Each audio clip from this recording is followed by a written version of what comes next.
Hello, this is Dennis from ComCycle USA. We're continuing with our electric bike conversion project. Let's start by completing the electric hub motor and installing it on the bike. This is the hub motor built up into a complete wheel. And before we add more of the components to it, let's take a close look at it in this form. First off, all electric hub motors that we know of use freewheel cassettes, or the style that thread on to a base like this, rather than the newer style of free hub cassette that slip on to a spline. The reason for this is that free wheels allow for a larger axle, which the electric hub motors really require for durability. This side of the hub motor has mounts for disc brake rotors, standard 6-bolt style. We feel that disc brakes are very important for safety with an electric hub motor, given the additional weight and speed that electric components add to a bike, especially if you're going to be doing any extended downhilling, which necessarily comes when you do a lot of uphilling. And a lot of people buy these motors to help them overcome hills.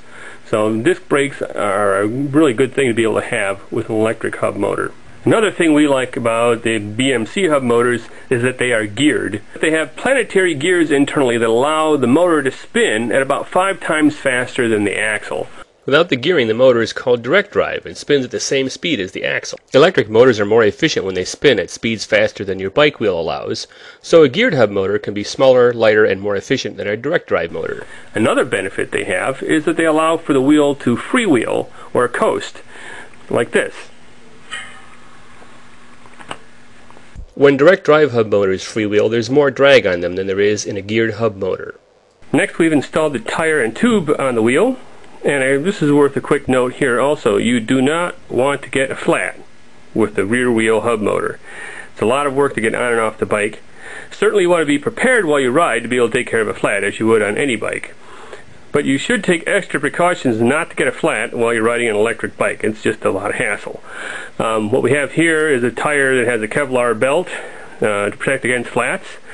I recommend any combination of this kind of thing, a protective rim strip, not the kind of rim strip that goes between the tube and the rim, but the kind of flat protection strip that goes between the tire and the tube, and or a flat resistant system such as slime or stands, and we carry all of those sorts of things. Next, we install the freewheel cassette.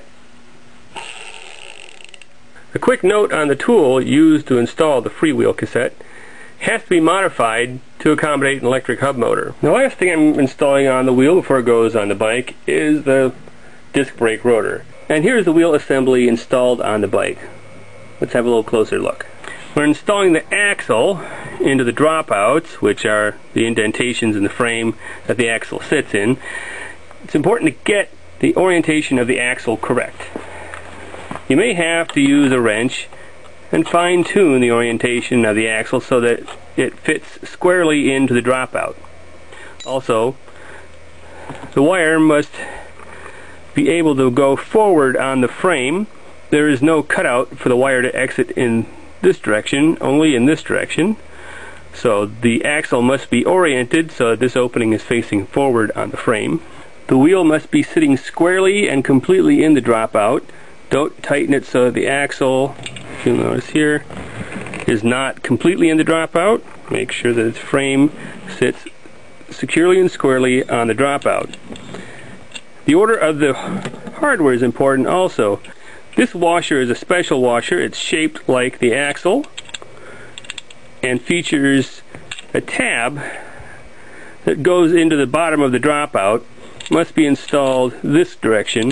Do not install it in this direction, or install it with a tab facing outward.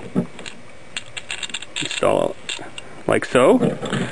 This will give the wheel some additional measure of security on the bike, and installing it any other way will do the opposite.